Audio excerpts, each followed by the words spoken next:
never came to this. They're not even doing it. They're not even working. Oh, I must speak to the other person. Months and months and months. The guy at London. Yes, Roy Brett. Yeah, he'll know. And Peter expects to be pissed off as well. The bank will be pissed off. But Roy will be particularly pissed off because he's got no visible presence on the street at all. At least he can see British people. Everything else, his diners must be sick of looking at all those prices. But I haven't seen working there 5 months, 6 months. I think they're just I'll reach out. That's missing. It may not be today. Oh no, that's Also missing the right colour. Have you been reading I'm just 5'6". Morning? Yeah. No, is he back in Edinburgh? I don't know why he's doing this. Is he back in Edinburgh then? Well, he lives in just outside, near Roslin. He publishes this thing called the Morning Minute. There we are, the Edinburgh Minute rather. It's on Substack. And he's called it cheekily the Edinburgh Guardian. You should have a look at it. It's on Substack. In that case, I should pull him back on that. But it's basically like a microblog style thing. So and it's out every weekday morning. And we do. I had already resurrected my 5 things article in the morning. It's kind of like, what are you doing now? Yeah. I don't know what he's doing actually. I don't know where he's working or anything about it. I know. I don't know what he did after he did all of his. Who was he working for? Was it Condé Vogue? Nast. Yeah. He did quite a while. Quite a lot of stuff. And then I think he just Condé Nast had just been cutting stamping right left and centre. They've been really fucking with people, and now people want to call them. They stopped paying expenses. But he came back to Edinburgh a while ago. I think it was before lockdown.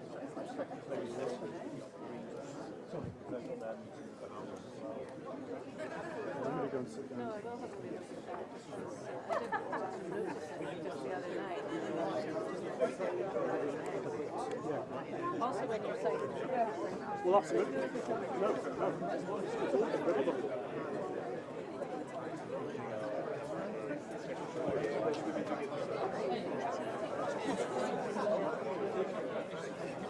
So I'm not going to be bothering you at all. I know. It's only common that. Callum, I'm up for the whole night.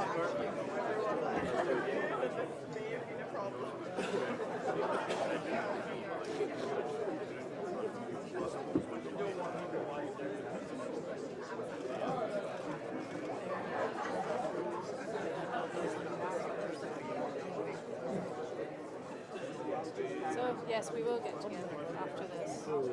Yeah. It's supposed to be Raymond who's going to do something. So, which is fine. That's good.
He was around.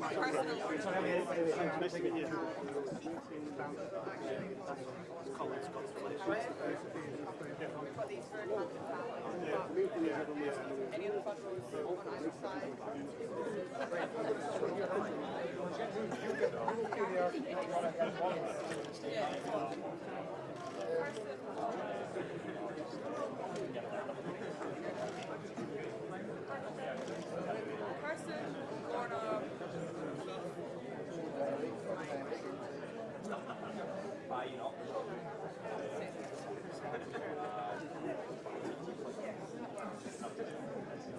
How are you doing?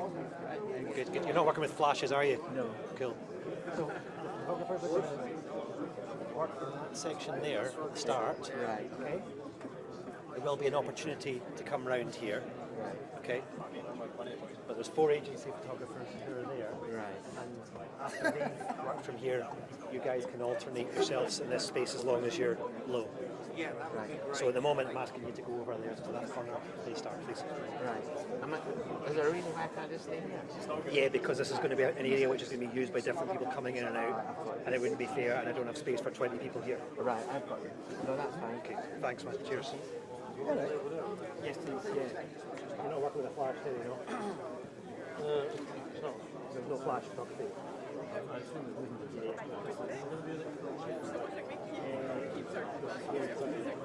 So,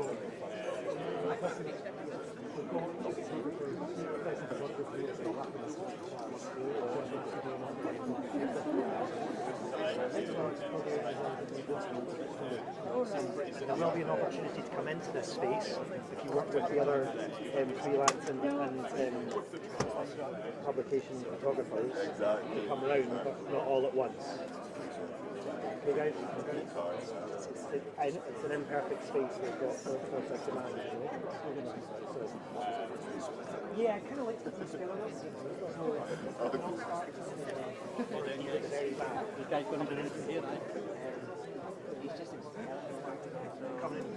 we'll be wherever he wants us to be. Yeah, kind of.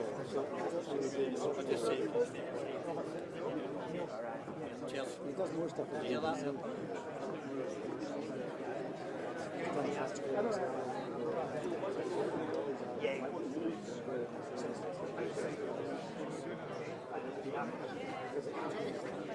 I just put this away?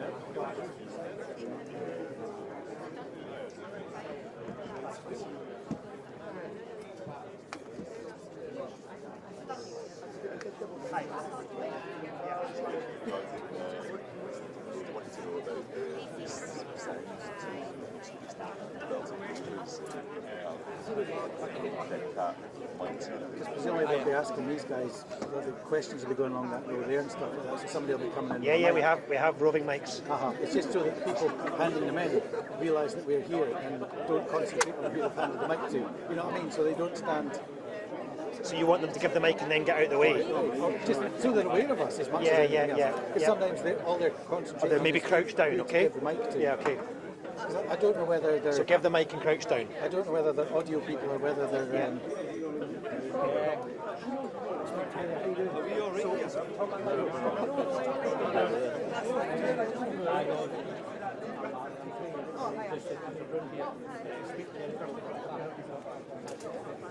This is Leslie's stool. That's my stool.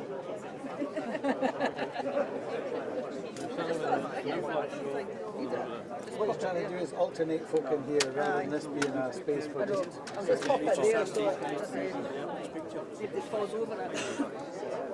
How are they going to marshal that as things get going? How are they going to marshal that as things get going?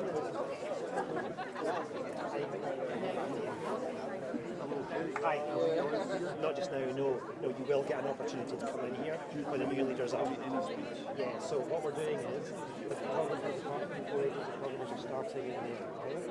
Or at the very back, not here, there's too much access and change in this space. What will happen is the new leader is up and speaking. Once these guys are coming in as quickly as possible, you guys can come through in groups and gather for the new leader speaking there into the space here. Okay. there's just too many to let folk, because it'll cluster, it'll be a problem. So, okay. It's not going to be clear, but nobody's hanging about here. And I'll know if you're here. Yeah, so people are going to come and go. Hi, Colin. So, have you spoken to either of No, I would grab them into the room. If you're on the door of this bit, No, I'm not standing there, you're all right. so just there-ish a wee bit would help. Aye, I'm going to go out that way there, Oh, that's so fine. as front as I talk. But cameramen are going to come and go. But if I do have to go, Photographers, we're cameramen. sorry, Different kettle of fish. you're absolutely 100% right. Check. As soon as it was in my cup, I knew it was wrong. 1, 2, 3. The only time I'll come in if I need to move 1, anything. 2, 3. Check. Check. Yes. Yes. 1, 2. 1, 2. Check. Check.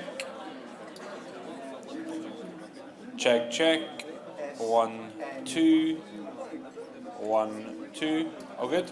Yep.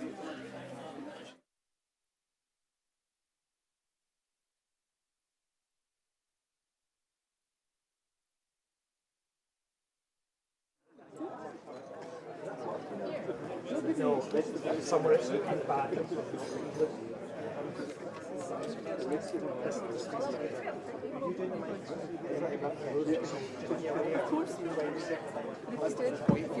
There's something wrong with it.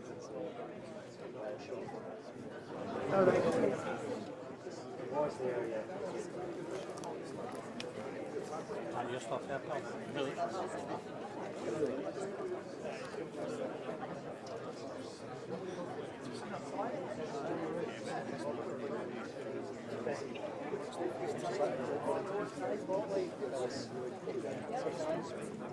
Drop back. That would be amazing.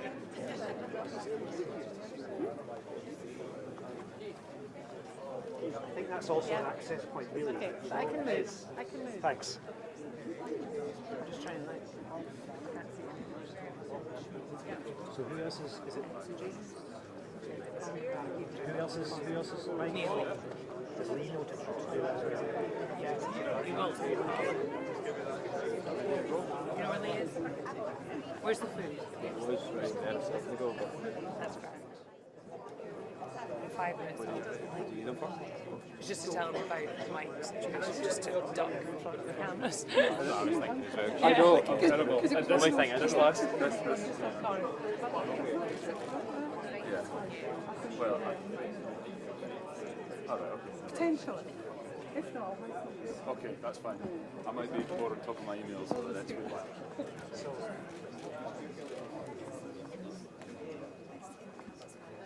We've already got a UK school. You know? I think so. We'll see. I don't know. I don't have any. I want to put it. Fair enough. I'm going to put that there for... Sorry guys, it comes to me afterwards.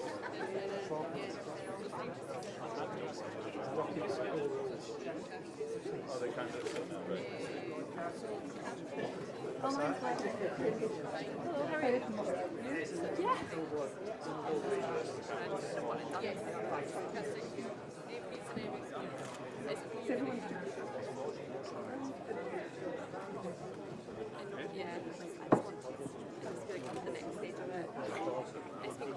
So people, they're going to come in. They're going to take some focus here. Which the journals have quite quickly. You guys can do likewise. It's my birthday, I feel like to get away on time to it.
I'll give you a nod. They're the agency photographers. We are here. When your leader comes up, they're going to come in and gather photos. Okay, so when it's announced, Yeah, not until after it's announced. Once they're done, I'll give you a nod. Give it and you should come through with some smaller groups. Yeah, exactly. Is that line clear? See that? I was just waiting to send me.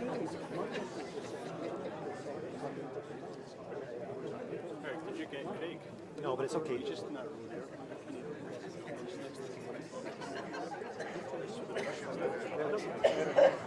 Billy.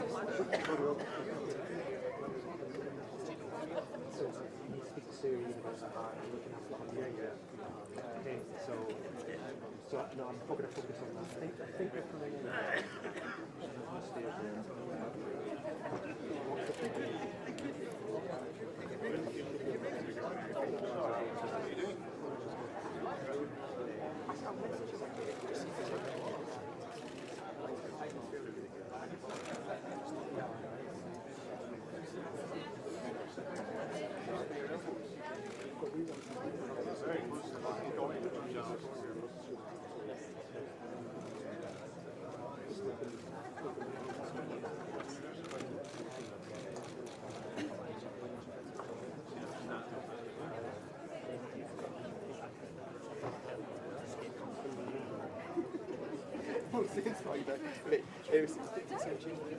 How you doing, team? How's it going? I'm alright, so I'm joined for Street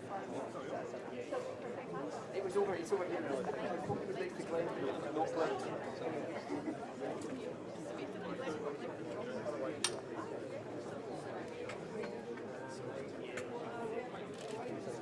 Back for one second.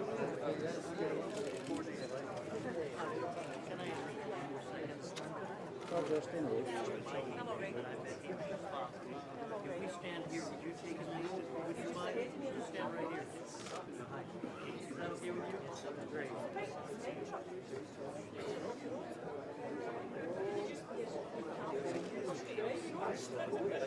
I like that. We both have unanimous. Okay. Is that all right with you?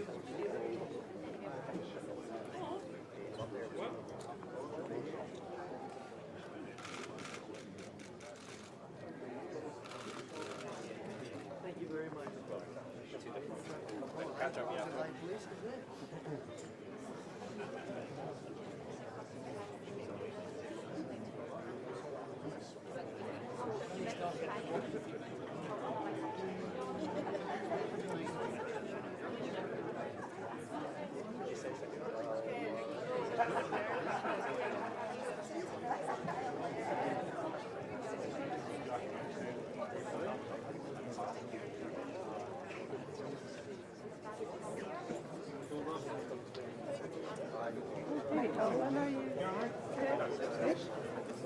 Guys.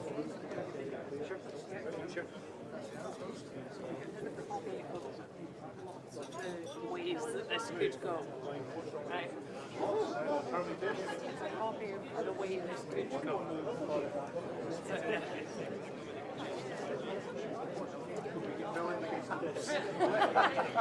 It's a game, guys. Yeah.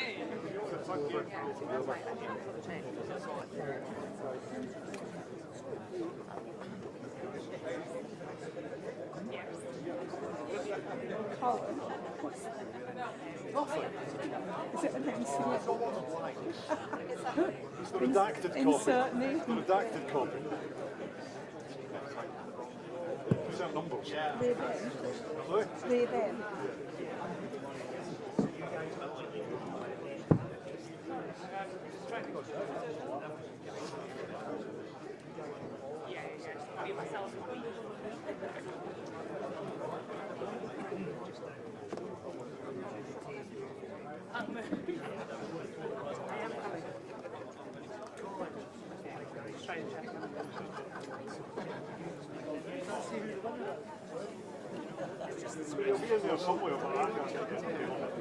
We're just going to start making them.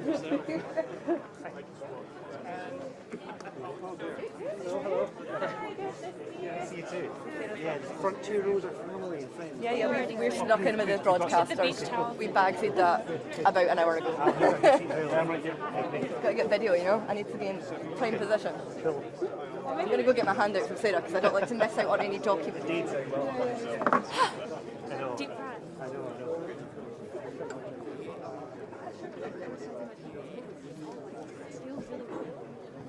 Such a big change. It just is such a big change. It's kind of like hitting me actually and everything's changing.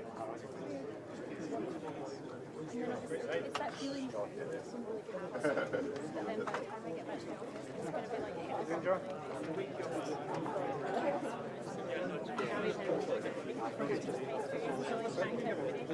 It's just in my head that from 2 o'clock. It's not We'll see how they hopefully. I like this. It's like a worksheet I can fill out. So 5-minute speech and then are we getting Q&A? Yeah. I know, it's like filling the name. I just saw people getting things handed out and I was like, I'll have one. I'll have one, yeah.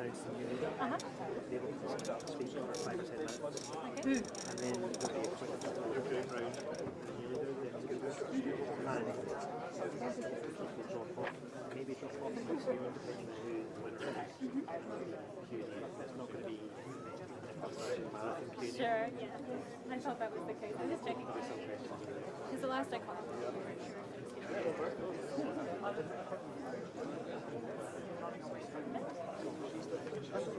do we send this to we didn't get me. I have none left. I have none left. Leave me alone. I was lying. It's, as I say, it's fill in the blanks. So I love all it. can just write them down. Yeah. And then I'll take them back at the end. Check our work. Yeah. Here, then you can be like, who is most accurate at Forbes and Ash? I like that, rank this. I love a copy. Yeah, I really do.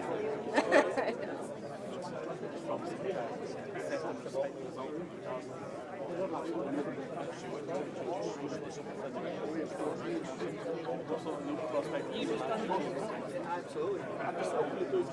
Was it here? Yeah. No, I still, I just Lewis McKenzie at Ward. This is the one that's just that's the one.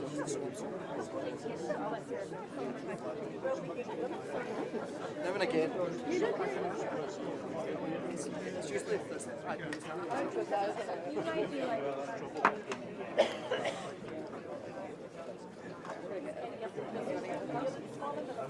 Sorry. Trying to get in and out of the way and then I walk into it.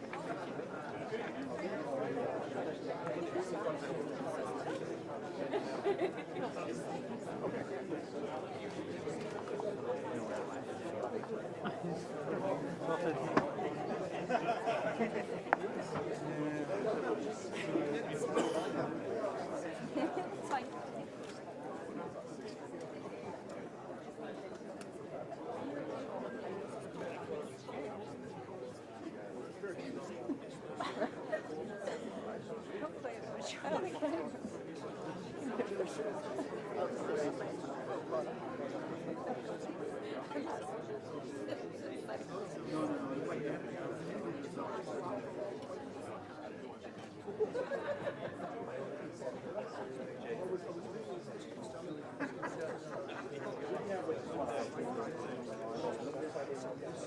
I'll come find you.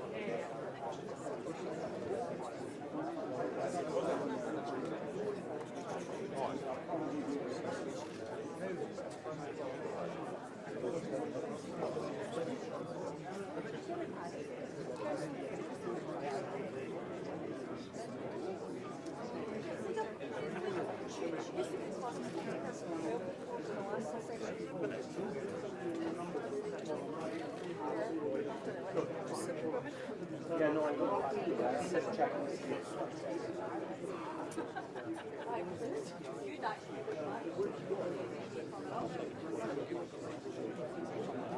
Yeah. So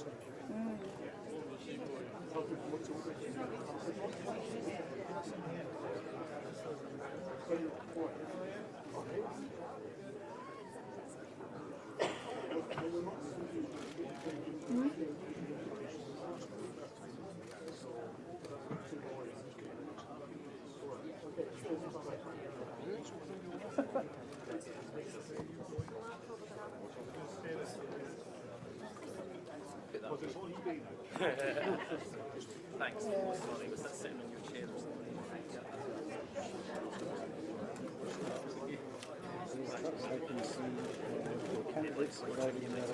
I'm glad you pointed that out to me.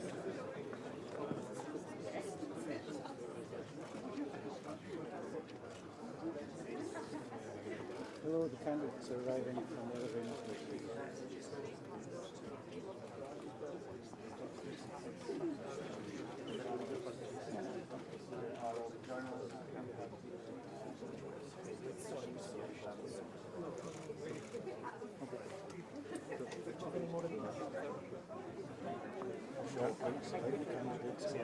All right.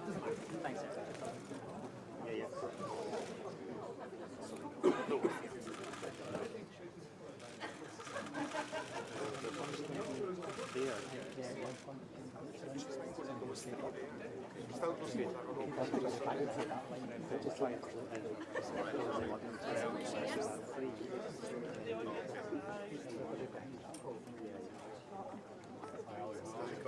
Yourself.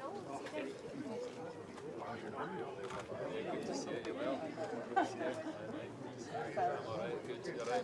Good.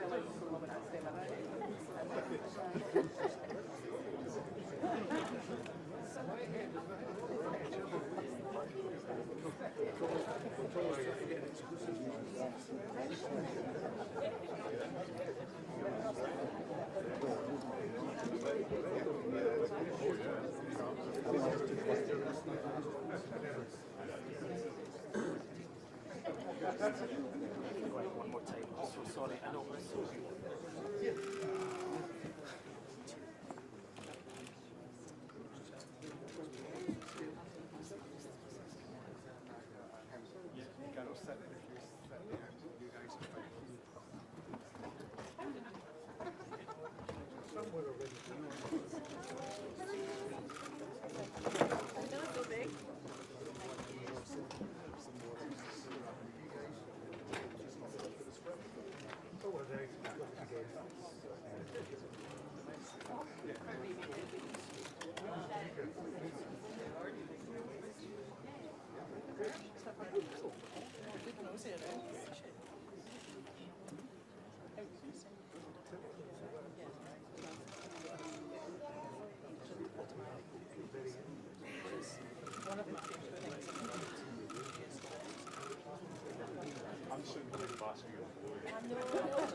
No, you're looking at me now, aren't you? Because you know.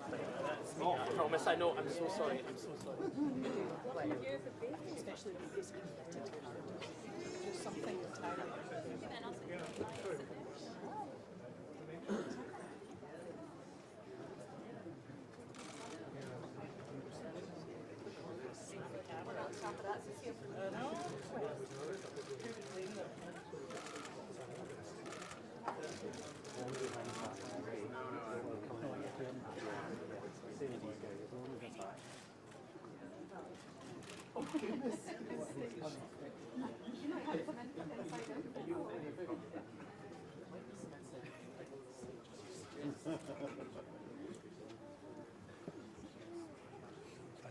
Those guys, I'll take my best to duck down, okay?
Nobody wants to hear music.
John Flagger.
That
you should shout at journalists. We're okay with this. Keeping us like entertained while we're all there. You're not just talking about our wee feet and our wee calves and our wee arms. We've got perfect views. Just all the pheromones flying everywhere. Oh, the anxiety.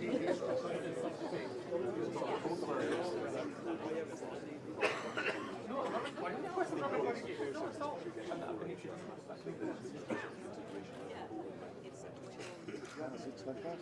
Looks like us.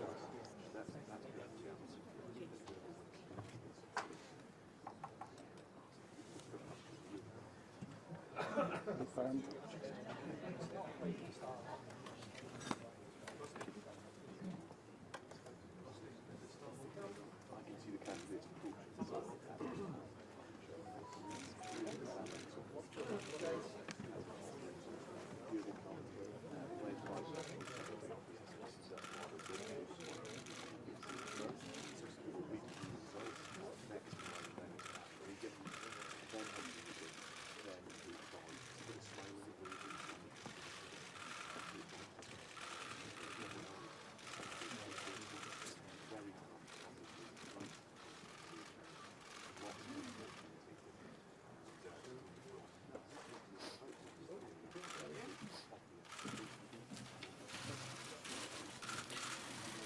Good afternoon and welcome to Murrayfield.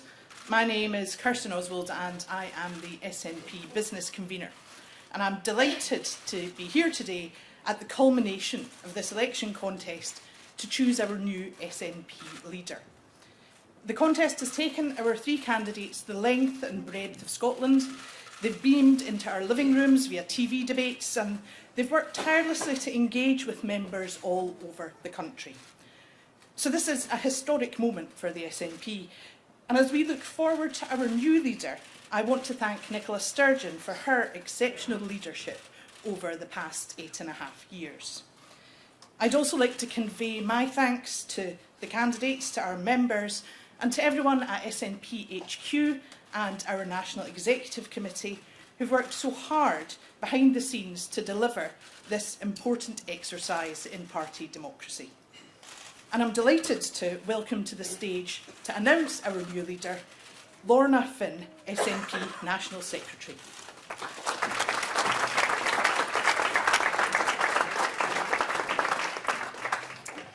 As National Secretary of the SNP, I have been given the results of the party leader election 2023 from My Voice, the Ballot Services Company.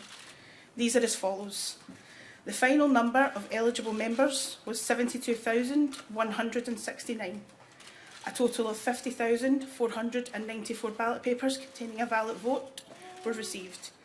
There were 3 rejected postal ballot papers. The turnout was therefore 70%. 48,645 of the ballots were cast electronically and 1,849 of the ballots were cast by post. The first preference votes are as follows. Ash Regan, 5,599. This represents 11.1% of the first preference vote. Kate Forbes, 20,559. This represents 48.7% of the first preference vote. Humza Yousaf, 24,336. This represents 48.2% of the first preference vote. As no candidate received more than 50% of the votes, Ash Regan, as the candidate who received the least number of first preferences, was eliminated, and the second preference votes in favour of Kate Forbes or Humza Yousaf were given to them. The result after those votes were redistributed was as follows. Kate Forbes, 23,890. This represents 47.9% of the final vote. Humza Yousaf, 26,032. This represents 52.1% of the final vote. I therefore declare Humza Yousaf duly elected as the Scottish National Party leader. Congratulations, Humza. And I now invite you up to say a few words.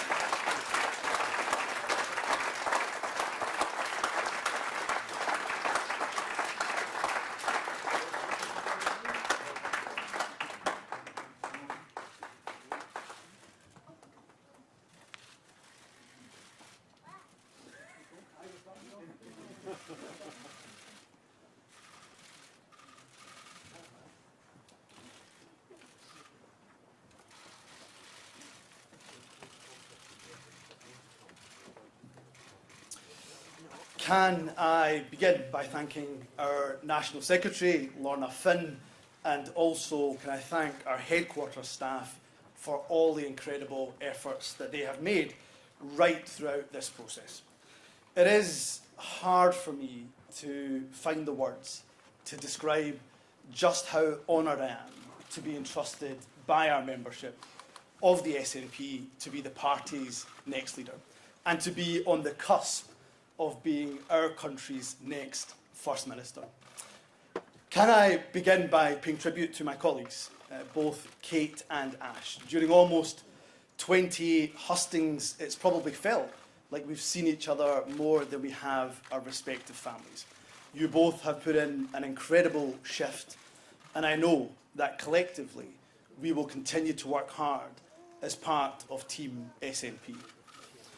I am not just humbled of that, I most certainly am. I also feel like the luckiest man in the world to be standing here as the leader of the SNP, a party I joined almost 20 years ago and that I love so dearly. Friends, it was the late John Smith, and he got it absolutely right when he said, "The opportunity to serve our country is all we ask. To serve my country as First Minister will be the greatest privilege and honour of my life, should Parliament decide to elect me as Scotland's next First Minister tomorrow." And just as I will lead the SNP in the interests of all party members, not just those who voted for me, so I will aim to lead Scotland in the interests of all of our citizens, whatever your political allegiance.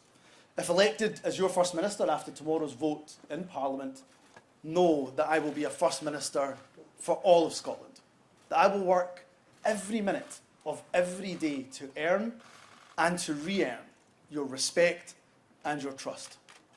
I will do that by treating you, the people of Scotland, with respect. There will be no empty promises or easy sound bites when the issues in front of us are difficult and complex, because government is not easy, and I won't pretend that it is. My immediate priority will be to continue to protect every Scot as far as we possibly can from the harm inflicted by the cost of living crisis, to recover and reform our NHS and other vital public services, to support our well-being economy, to improve the life chances of people right across this country. I will move quickly to develop plans to extend childcare, to improve rural housing, support small businesses, and boost innovation.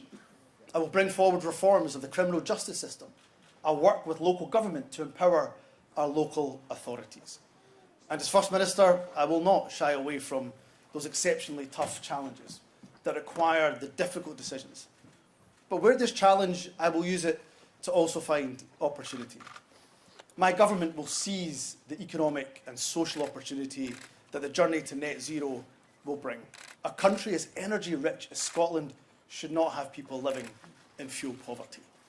The government I lead will renew and redouble our efforts to lift people out of poverty, to make work fair, to make our economy work for the people, and to ensure as we become a more prosperous country, we also become a fairer country too. And while I have had my fair share of battles with the UK government over the years, and there may well be some to come, I will work with them and other devolved nations constructively where I can in the best interests of our nation. I'm a proud Scot, and equally a proud European too. And Scotland is a European nation. We want to return to the European Union and play our part in building a continent that's based on human rights, on peace, prosperity, and social justice. To the people of Scotland, the SNP has earned your trust by governing well, by ensuring that your priorities are our priorities. As a party and as a government, we are at our best when we are radical and bold. And the challenges we face today, they require nothing less of us. That is what I promised the people of Scotland, if Parliament, of course, puts its trust in me tomorrow. Joining the SNP, for me, was an act of hope, but it was also a statement of intent. I was determined then, as I am now, that we will deliver independence for Scotland, together, as a team. Leadership elections, by their very nature, can be bruising. However, in the SNP, we are a family. Over the last 5 weeks, we may have been competitors or supporters of different candidates. We are no longer Team Humza or Team Ash or Team Kate. We are one team, and we will be the team. We will be the generation that delivers independence for Scotland.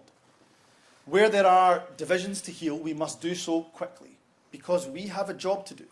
As a party, we are at our strongest when we are united. And what unites us is our shared goal of delivering independence for our nation. To those in Scotland who don't yet quite share that passion that I do for independence, I will aim to earn your trust by continuing to ensure we govern well, and earn your respect as First Minister by focusing on the priorities that matter to all of us. And in doing so, using our devolved powers to the absolute maximum effect to tackle the challenges of the day. And for those of us in this room and watching who do believe in independence, we will only win by making that case on the doorsteps.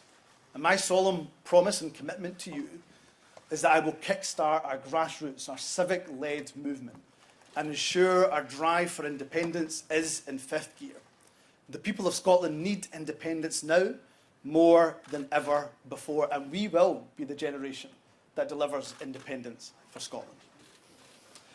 Before concluding, I want to take the opportunity to thank some very, very special people indeed, and I wouldn't be standing here today if it wasn't for the support and the encouragement of a number of hard-working people. First of all, there is my amazing wife, Nadia. She is not just my rock, she is my compass, who helps to guide me through the most difficult times in life. There is no way, not a chance in hell, that I would be standing here if it was not for your love, for your support, and for your advice. Thank you for believing in me and for always being there for me. I will love you more, and I do love you more than words, more than the words that I can find to express. To my girls, this job will at times be all-consuming, I suspect, but know that there is no more important job in my life than being your dad. To Maya and Amal, you will always, always come first. To my mum, to my dad, to my sisters, thank you for your unwavering support throughout my life, for picking me up when I have been down and for telling me to keep going when at times I had my doubts. I'd also like to thank my phenomenal campaign team. You have worked day and night over the last few weeks to support me. You've all sacrificed time with your family and your friends because, like me, you believe in our vision of a progressive, socially just Scotland, and I will not let you down. A special mention to Neil Gray. He is quite simply the best cornerman I could have asked for. During the roller coaster of emotion that is any leadership contest, you have been by my side, and there is no way I would have made it to the finish line without your support. And to my good friend and colleague, Shona Robison, your wise counsel has been indispensable to me during this contest. To our now former leader, Nicola Sturgeon, and her deputy in government, John Swinney, thank you for your dedicated service to this party, to our country, and to all the people of Scotland. You have left me strong foundations to build upon. And thank you to my colleagues in both parliaments, across local government, and activists around the country who have been so supportive and so encouraging. I will ensure that I harness all of the talent across the party and across the country as I build that team that will take Scotland forward to deliver our nation's independence. From our brilliant MPs, led ably by Stephen Flynn and by Mary Black in Westminster, to our leaders in local government, as well as our exceptional group of MSPs in the Scottish Parliament, our Parliament has an array of talent right through its ranks. Our parliamentarians, our councillors, our activists, our members, all have a vital part to play on our journey to independence, as do our friends right across the independence movement. To have your confidence as I take on the role as SNP leader means so much to me. My final thanks is to my grandparents. Unfortunately, they're no longer alive to see this day, but I'm forever thankful that my grandparents made the trip from Punjab to Scotland over 60 years ago. As immigrants to this country who knew barely a word of English, they could not have imagined in their wildest dreams that their grandson would one day be on the cusp of being the next First Minister of Scotland. As Humza Yousaf worked in the Singer sewing machine factory in Clydebank, as Rahmat Ali Bhutta stamped tickets on the Glasgow Corporation buses, they could not have imagined, as I say, in their wildest dreams, that 2 generations later, that their grandson would one day be on the cusp of being Scotland's First Minister. We should all take pride in the fact that today we have sent a clear message that your colour of skin, or indeed your faith, is not a barrier to leading the country that we all call home. From the Punjab to our Parliament, this is a journey over generations that reminds us we should be celebrating and always celebrate the migrants who contribute so much to our country. This is what drives my commitment to equality, that will underpin my actions as First Minister. Thank you for the honour of choosing me to be your nominee to become Scotland's 6th First Minister. I will dedicate every waking moment to serving you, the people of Scotland. Thank you very much.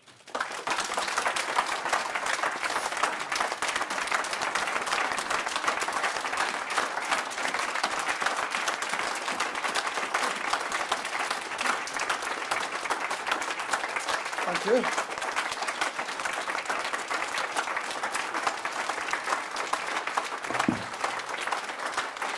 Thank you very much. I think we are going to take some questions from the press. I think there was a list that was given to me, and we'll come to that shortly. There we go. We're going to take some questions here from the press. BBC, James Cook. Thanks very much indeed. Congratulations on the historic nature of your election victory. You have suggested during this campaign that it will be difficult to fill the shoes of Nicola Sturgeon as a politician of considerable stature, and yet on the central defining mission of your party, independence, ultimately, she failed. What makes you think you can succeed where she couldn't? So first and foremost, I want to pay tribute again to Nicola Sturgeon because she has left us with a really strong foundation, and we will build upon that foundation. I will build upon that foundation. But it won't just be me. I'm going to build the team that's going to deliver independence. I've already spoken throughout this campaign of how much admiration I have for both the colleagues who joined me in this leadership contest. But I've also spoken about the array of talent in the parliaments, Scottish, Westminster Parliament, across local government, that will help to build that team that delivers independence. So it's thanks to Nicola Sturgeon, it's thanks to John Swinney, it's thanks to those strong foundations that they left us that we will go on to finish the job. Thanks, James. Colin Mackay, STV. Congratulations. This has been a bruising contest for your party. The result shows just how divided it is. How do you start by uniting your party and then regaining the trust of the people of Scotland and a Scottish government? Well, first and foremost, after I've spoken to the media, one of the first meetings I expect to have and would like to have it will be with Kate and Ash, because it is important that the party comes together. I tried to stress that in my opening, in my remarks, that we are at our strongest as a party when we are united. And what unites us is the goal of delivering independence for Scotland. So, of course, election contests, by their nature, can be challenging. They can open up some divisions. But I've got no doubt, not just faith in myself, but I have absolute faith in my colleagues Ash and in Kate that we will come together. And there will be no Team Humza, there will be no Team Kate, there will be no Team Ash, there will be Team SNP. And it will be Team SNP that will deliver independence for our country. Kieran, Channel 4. Congratulations. Does this outcome tell you that obviously a lot of people wanted your opponent to win, almost 48% of them offering a quite a different approach? And you were the continuity candidate in this election. Does this result tell you that continuity won't cut it? Well, I'm delighted to be standing here as the person that the majority of membership have put their faith in. But what I will do is, of course, reach across the divides that may well exist. I've always said, as much as I admire and respect Nicola, and I really do, I will be my own man. I will do leadership my own way. And one of those ways will be to have as big a tent as possible.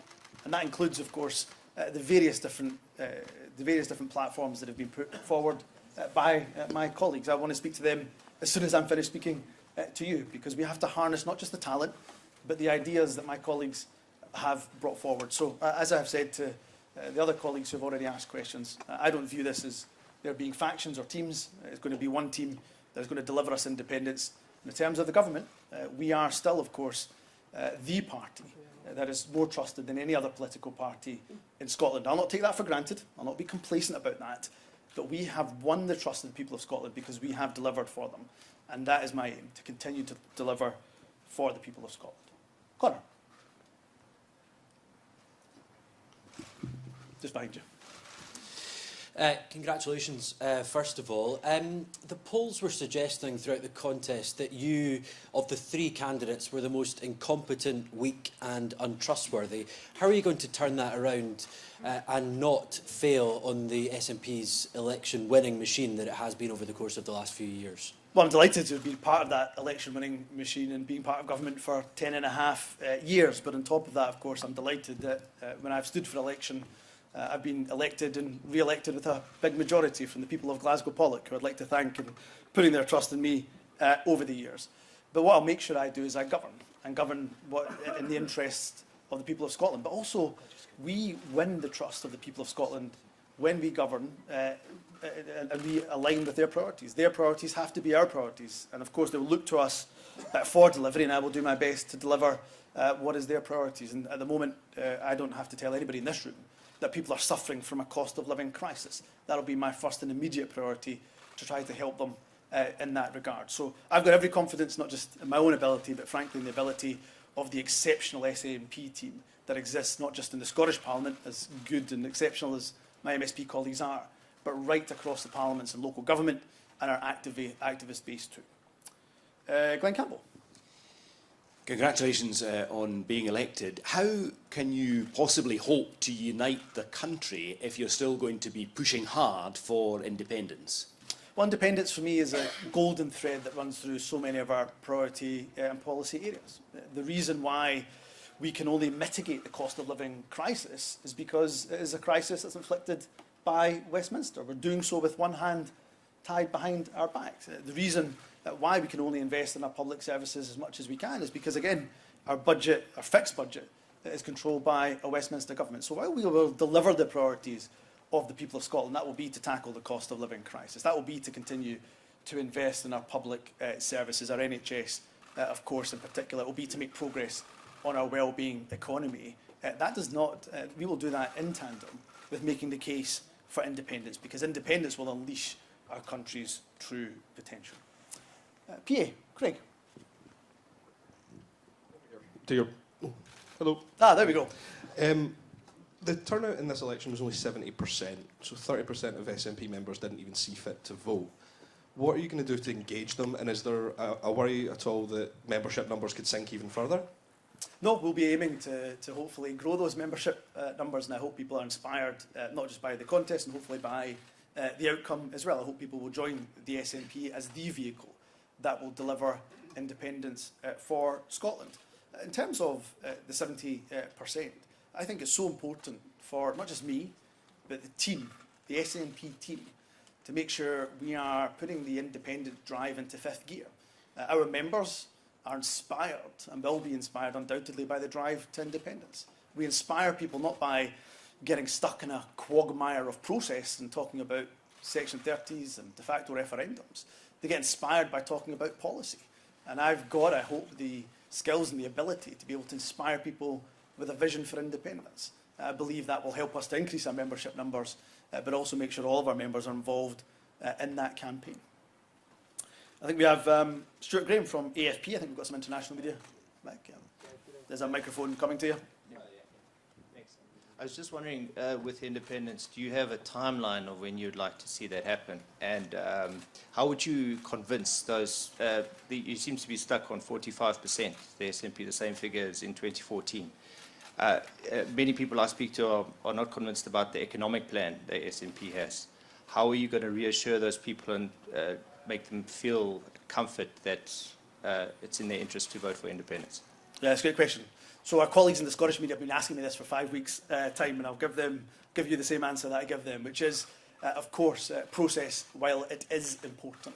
The key to gaining independence is ensuring we have that consistent majority support for independence.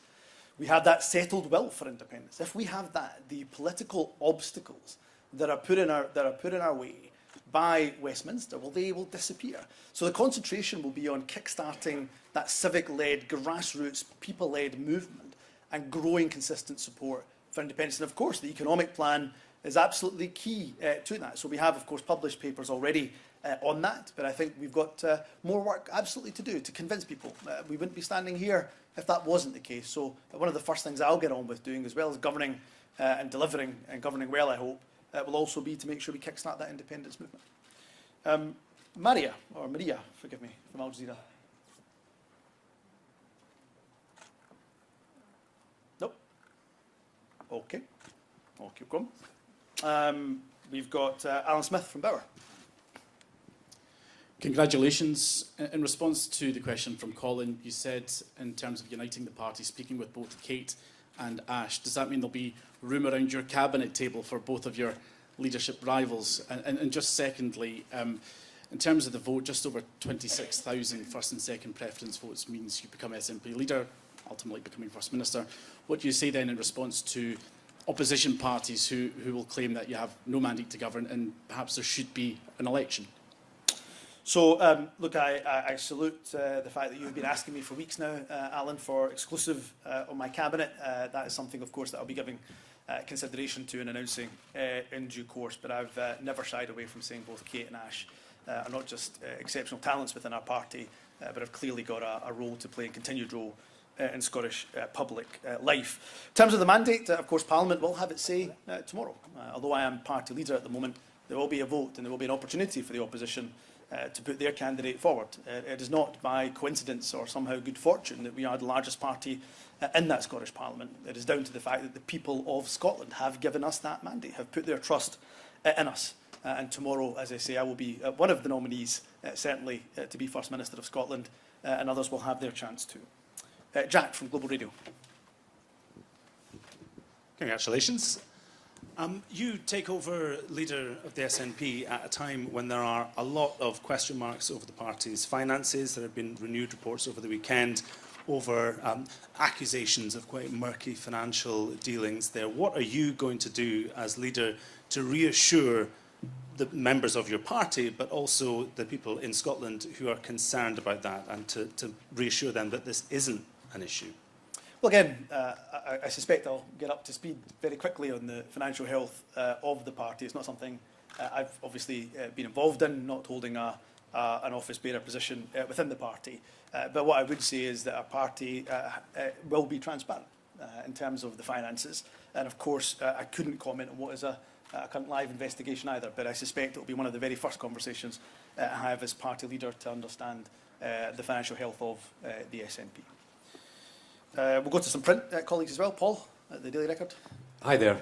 You're going to lead a government that is struggling on a range of fronts. Your party is under police investigation over its finances, and the chief executive resigned after lies were told about membership numbers. So haven't you got the worst job in Scottish politics? I've got the best job in Scottish politics, by far. The honour and the privilege of not just leading the SNP, but potentially being Scotland's next First Minister. I inherit a party that is the most popular in Scotland by quite some distance. I inherit a party that has the largest membership by quite some considerable distance. I have inherited a leader, the government, that has a record of achievement that would be the envy of any other government, not just across these islands, but in many other parts of the world too. Are there challenges? You betcha. In government, there always are. I've been in government for 10.5 years. I've never been in a portfolio and never seen a portfolio where there aren't challenges. But that is why we step up. We step up to lead, and I hope by governing well, we will also lead people to independence. The Sun, Rachel. Thank you. Just on, you have said that you want to unite Scotland on this, but then you, in the hustings, you spoke a lot about independence referendum. You were asked questions about 5 years, for example. Would Scotland be independence within 5 years? You said you want to govern for all of Scotland and represent everyone, no matter their political beliefs.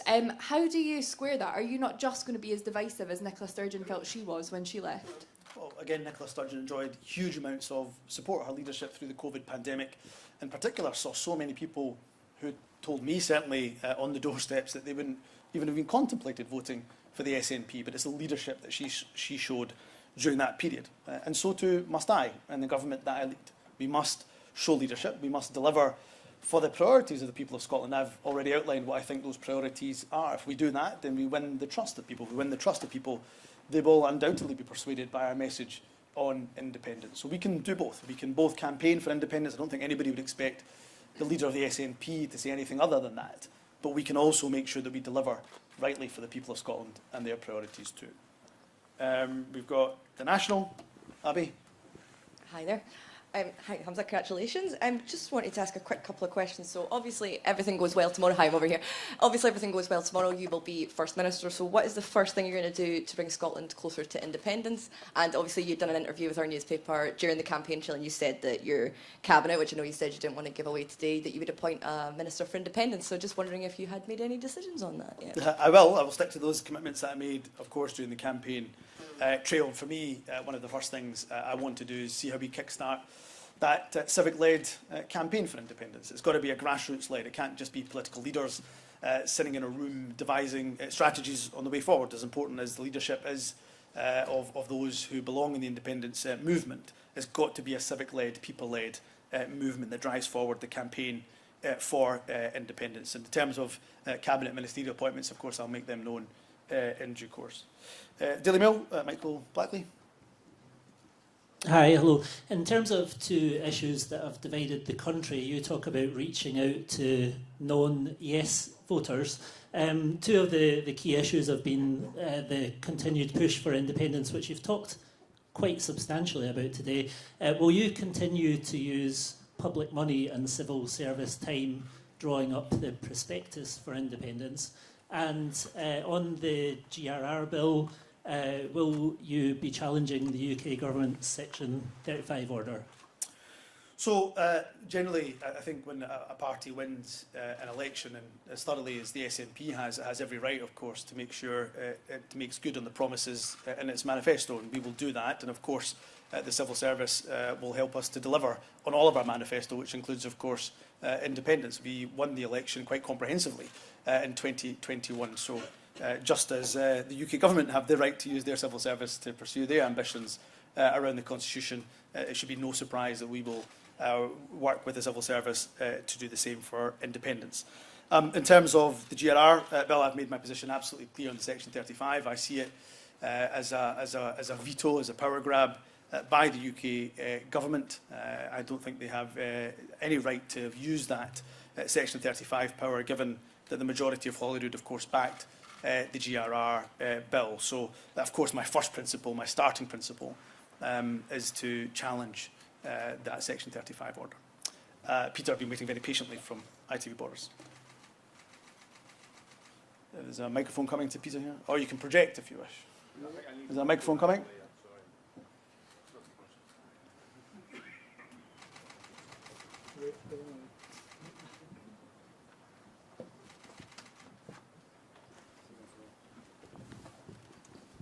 I hope this is worth waiting for. So do I. When you were in Dumfries in March campaigning, you said we should plant our flag in the ground right here to let people know that they are not forgotten, people in the southwest and south of Scotland. And secondly, that we intend to persuade every single person of the merits of independence. That's why I want to start the campaign for independence right here.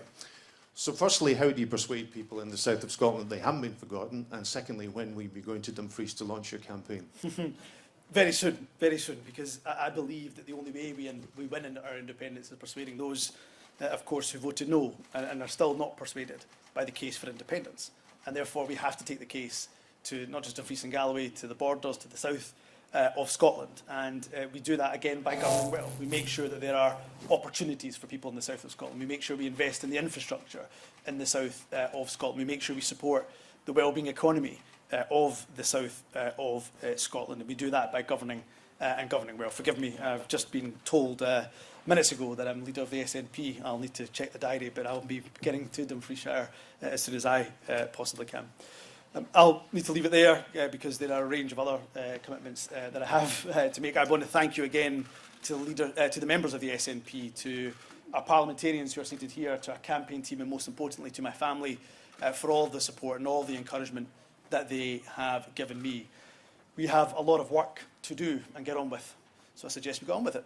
Thank you very much.